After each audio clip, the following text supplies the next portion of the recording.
భైరవపాలెం కొత్తపాలెం మధ్యలో ఒక బోటు నిలిచిపోయినట్లుగా ఒక బ్రేకింగ్ న్యూస్ చూస్తున్నాం. వేటకు వెళ్లి సముద్రంలో చిక్కుకుపోయారు 6 జాలరులు. అయితే అక్కడ ఆయిల్ అయిపోవడంతో బోటు సముద్రం మధ్యలో ఆగిపోయింది. ఈ నెల 11న ఈ 6 మత్స్యకారులు వేటకు వెళ్లారు. అయితే పెతాయి కారణంగా వీరంతా వెనుదిరిగి తీరానికి చేరుకోవాల్సి ఉంది. ఈ లోపుగానే ఆయిల్ అయిపోవడంతో 6 జాలరులు కూడా భైరవపాలెం కొత్తపాలెం మధ్యలో ఆగిపోయిన పరిస్థితి ఉంది. సముద్రంలో చిక్కుకున్నారు. దానియేలు, సత్తిబాబు, మరో 4 మత్స్యకారులను బయటకు తెచ్చేందుకు అధికారులు ప్రయత్నాలు ముమ్మరం చేశారు. వేటకు వెళ్లి సముద్రంలో చిక్కుకుపోయారు 6 జాలరులు. పెతాయి తుఫాన్ అధికారులు ప్రజల్ని ఒక రకంగా టెన్షన్ పెడుతోంది. ఉదయం నుంచి భారీ వర్షాలతో పాటుగా బలమైన ఈదురు గాలులు వీస్తున్నాయి. మరోవైపు వేటకు వెళ్లిన మత్స్యకారుల ఆచూకీ లభించకపోవడంతో కుటుంబ సభ్యులు ఆందోళన వ్యక్తం చేస్తున్నారు. మత్స్యకారుల గల్లంతుకు సంబంధించి మరింత సమాచారాన్ని మా ప్రతినిధి అందిస్తారు.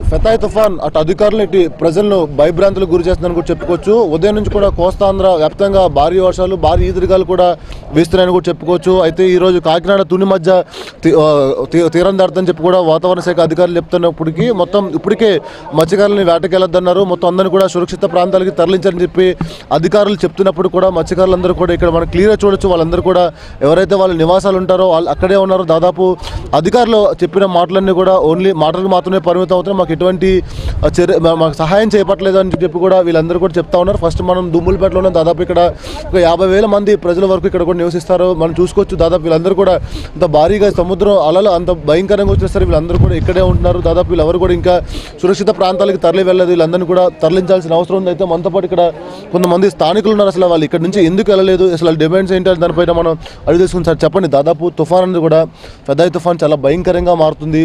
దీనికి ఇప్పటికే హై అలర్ట్ కూడా ప్రకటించారు. మీరు అందరూ కూడా ఇట్లాంటి ప్రమాద అంచులు ఇంకా ఉన్నారు. దీనికి కారణం ఏంటి సార్? ఇక్కడ మా బోట్లు మా దుమ్ములపేట సంబంధించిన బోటు వాసుపల్లి దాని ఓనర్ అండి. 3 రోజులు సుమారు 3 రోజులు దాటిందండి. మాకు ఇన్ఫర్మేషన్ వచ్చి 3 రోజులు అయిందండి. పలానా చోట ఉందని అధికారులు చెప్పినప్పటికీ ఇప్పటివరకు ఎటువంటి స్పందన లేదు, చర్యలు తీసుకోలేదు. కనీసం మాకు ఆస్తి కాదు కదా సార్, మాకు ఆస్తి కాపాడిన అవసరం లేదు, ప్రాణాలు కాపాడంటే కనీసం అంటే ఇప్పటివరకు ఎటువంటి చర్యలు తీసుకున్న దాఖలాలు లేవండి. ఎందుకు అలా చేస్తానో మాకేం అర్థం అవ్వట్లేదు. చూస్తుంటే టీవీల్లో అందరిలో ఎందులో చూసి చాలా భయంకరమైన ప్రచారం అయితే ఉంది. వాళ్ళని కాపాడుతున్నాం, వీళ్ళు కాపాడుతున్నాం. ఎవరిని ఇప్పటివరకు కాపాడినట్టుగా మేము చూడలేదు. మా దుమ్ములపేట సంబంధించిన బోటు 7-8 మంది మనుషులతోటి ఇప్పుడు సముద్రంలో చిక్కుపోయి ఉందండి. పలానా చోట ఉంది, రిగ్గి కట్టుకొని ఉన్నారట, వాళ్ళు కొద్దిగా కాపాడండి మాకు ఫోన్ చేసి చెప్పారండి అని చెప్పిన సమాచారం లేని ఎన్నో సందర్భాల్లో కాపాడిన సందర్భాలున్నాయి. కానీ ఈవేళ సమాచారం ఉన్నప్పుడు కూడా అయితే మీరు సముద్రం ఒడ్డున్నారు. పెతాయి తుఫాన్ అనేది కూడా చాలా తీవ్రంగా మారుతుందని చెప్పి కూడా వాతావరణ శాఖ అధికారులు పదే సూచనలు చేస్తూ ఉన్నారు. ఇటువంటి సముద్ర తీర ప్రాంతాల్లో ఉన్న వాళ్ళందరూ కూడా సురక్షిత ప్రాంతాలు తరలి వెళ్ళాలని కూడా చెప్తా ఉన్నారు. ఇప్పుడు ఒక భారీ నష్టం అయితే జరుగుతుంది అని చెప్పి కూడా ఇలాంటి ప్రాంతాల్లో ఉంటే చాలా ప్రాణ నష్టం కూడా జరుగుతూ ఉంటుంది. మీరు అందరూ కూడా సురక్షితమైన ప్రాంతాలు తరలి వెళ్ళాలి. మరి ఎందుకు ఇట్లా ఇక్కడే ఉంటున్నారు ఇంకా? సార్, ఇప్పుడు మేము సురక్షిత ప్రాంతాలకు మేము వెళ్ళిపోతే మా ఆస్తులన్నీ ఇవేనండి. మాకు ఉన్నవే బోట్లు అండి. ఈ బోట్లు ఈ ఒడ్డుగా ఇప్పుడు ఎటువంటి సెక్యూరిటీ లేదు సార్, ఇక్కడ రక్షణ లేదు. ఈ లోపలికి వెళ్ళడానికి లోపల జట్టి లాంటి హార్బర్ లాంటి ఏమైనా ఉంటే లోపల కట్టుకొని సురక్షిత ప్రాంతాల్లో పెట్టుకొని మేము సురక్షితంగా ఇంటి దగ్గర ఉండొచ్చు.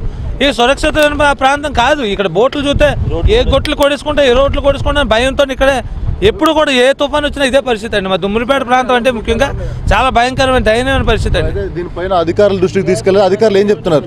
గత 3 రోజుల క్రితం నుంచి అధికారులు వాళ్ళ మీద దృష్టి పెడుతున్నాం. వాళ్ళు ఎక్కడ ఉన్నా వాకప్ చేస్తాం. మీరు వాకప్ చేయడం ఏంటండి? మేము ఆల్రెడీ మీకు సమాచారం ఇచ్చాం. 3 రోజుల క్రితం రిగ్గు కట్టుకో ఉన్నారట మా వాళ్ళు తీసుకురండి అంటే ఇప్పటి వరకు ఎటువంటి చర్యలు తీసుకోలేదు సార్. డిపార్ట్మెంటే కాదు, నిన్న స్థానిక ఎమ్మెల్యే గారు మా మత్స్యకారు ఎమ్మెల్యే అయినప్పుడు కూడా ఇప్పటి వరకు నిన్న అయితే అభయం అయితే ఇచ్చారు, కానీ ఇప్పటి వరకు ఎటువంటి చర్యలు తీసుకోలేదు సార్. 11వ తారీఖున మా గ్రామం నుండి మా దుమ్ములపేట, నేను 10వ వార్డు కార్పొరేటర్ను. 11వ తారీఖున మా గ్రామం నుండి మత్స్యకారుడు యథాస్థితిగా బోట్లన్నీ ఫిషింగ్కి వెళ్ళిన తర్వాత అందరూ వేట సాలించుకొని దారికి వచ్చారు. మరి వాసుపల్లి దాని అనే బోటు మరి ఇంజిన్ రిపేర్ అయిపోయిన సంగతి మాకు నిన్నే తెలిసింది. వాళ్ళు ఇంచుమించుగా కాకినాడ 25 మైళ్ళలో, మరి యానం దగ్గరికి చూసుకుంటే 10 మైళ్ళు డీఫ్లో మరి ఫోన్ చేశారు ఉదయం 7 గంటలకు. మా ఇంజిన్ రిపేర్ అయిపోయింది, మీరు రావడానికి అవకాశం లేదు. రిక్కుకున్న యాంకర్కి బ్యాక్ సైడ్ ఉన్న తాడు కట్టుకొని ఉన్నాం, మరి మేము ఆపుతూ ఉన్నాం. ఇంజిన్ మీద రిపేర్ అయిపోయినాం, రమ్మని మాకు ఏదైనా సహాయ సహకారాలు ఏర్పాటు చేయమని బోర్డు ఓనర్కి ఫోన్ చేశారు. మేము వెంటనే సంబంధించిన అధికారులందరూ కూడా తెలియజేశాం. నిన్న నుంచి ఇప్పటి వరకు కూడా ఎటువంటి మరి వాటికి వాళ్ళు బోర్డు మరి ప్రమాదంలో ఉంది. మరి కమ్యూనికేషను చాలా డిఫరెన్స్ ఉందని అన్నయ్య అధికారులు చెప్తున్నారు. మరి కోస్ట్ గార్డ్ కానీ లేకపోతే హెలికాప్టర్ కానీ అటువంటి గాలింపు చర్యలు ఇంకా ఏమి చేయలేదు అనుకుంటున్నాం. ఎందుకంటే మేమైతే అధికారులు తెలియజేసాం, మరి అప్పుడే 24 గంటలు అవుతుంది, ఇంతవరకు ఎటువంటి సహాయ సహకారాల స్పందన ఏం జరగలేదు. మరి ముఖ్యమంత్రి గారికి 001100 కూడా కొట్టాం. మన స్థానిక ఎమ్మెల్యే గారు కూడా నిన్న వచ్చి పరామర్శించారు. రెస్క్యూ అయ్యే అవకాశం ఉందని బోటు రిస్క్ కూడా అయ్యే అవకాశం కనబడుతుంది. ఎందుకంటే ట్యాంకర్కు ఉన్న తాడు కట్టుకోవడం అనేది ప్రమాదమే. అది ఒడి గాలి ఎక్కువ ఉండే చేత మరి మత్స్యకారులు ఇబ్బందికరంలో పడినట్లుగా మేము భావిస్తున్నాం. మరి బోటు మీద వెళ్ళిన కళాశీలు 6 వెళ్ళారు. మరి 6 భార్యలు కూడా ఇక్కడ చాలా ఆందోళన చెందుతున్నారు. మరి కలెక్టర్ గారు కూడా ఇప్పుడు వచ్చి ఈ విషయం మీద మేము తెలియజేసాం. లోకల్ ఎమ్మెల్యే కూడా తెలియజేసి నిన్న వచ్చి వాళ్ళందరినీ పరామర్శించారు ఎమ్మెల్యే గారు. దాదాపు ప్రజెంట్ మనం చూడొచ్చు దుమ్ములపేట దగ్గర ఉన్నాం. దాదాపు సిచ్యువేషన్ అనేది మట్టికి చాలా హారబుల్గా మారుతున్నప్పుడు కూడా ఇక్కడ మత్స్యకారులు వేటగాలద్దన్నారు, వీళ్ళందరినీ కూడా సురక్షిత ప్రాంతాలకు తరలిస్తుందని చెప్పి అధికారులు చెప్తున్నప్పుడు కూడా ఇక్కడ చూడొచ్చు మనం విజువల్స్లో మత్స్యకారులందరూ కూడా వాళ్ళ బోట్లను సురక్షితమైన ప్రాంతాలకు తీసుకెళ్ళాక వాళ్ళందరూ కూడా నన్ను తిప్పలు పడుతున్నారు, ఇబ్బందులు పడుతున్నారని కూడా చెప్పుకోవచ్చు. మాకు ఒక వే చేస్తే దాన్ని మేము ఎప్పటికప్పుడు కూడా బోట్లను కూడా జాగ్రత్త పరుచుకుంటాం. గత అనేక సార్లు అధికారుల దృష్టికి తీసుకెళ్ళినా కూడా వాళ్ళు ఎవరు కూడా పట్టించుకోవాలని చెప్పి కూడా ఇక్కడ మత్స్యకారులు చెప్తా ఉన్నారు. ఏదేమైనప్పుడు కూడా దాదాపు ఈ ఫెదాయి తుఫాన్ అనేది మట్టికి ఈరోజు మధ్యాహ్నానికి తీవ్ర తుఫాన్ అనేది కూడా తీరం దాటుతుందని చెప్పి కూడా వాతావరణ శాఖ అధికారులు చెప్తా ఉన్నారు. అయితే వీళ్ళందరూ కూడా చాలా ఇలా సముద్ర తీర ప్రాంతంలో ఉన్న జాలర్లందరూ కూడా సురక్షిత ప్రాంతాలకు తరలి వెళ్లాల్సింది. అయితే అధికారుల మట్టికి తమని పట్టించుకోవట్లేదు, పూర్తి స్థాయిలో మమ్మల్ని పట్టించుకొని మమ్మల్ని ఇట్లాంటి మా జీవన ఆధారం ఇది ఇట్లాంటి అన్నింటినీ కూడా బోట్లన్నిటి కూడా కొద్దిగా సురక్షితంగా కల్పిస్తే తర్వాత మేము అందరం కూడా ఇక్కడ నుంచి సురక్షితమైన ప్రాంతాలకు వెళ్ళి హ్యాపీగా ఉండొచ్చు అని చెప్పి కూడా ఇక్కడ ఉన్న జాలర్లు చెప్తా ఉన్నారు. కెమెరామెన్ సురేష్తో కలిసి వినయ్, HM TV, కాకినాడ తీర ప్రాంతం నుంచి.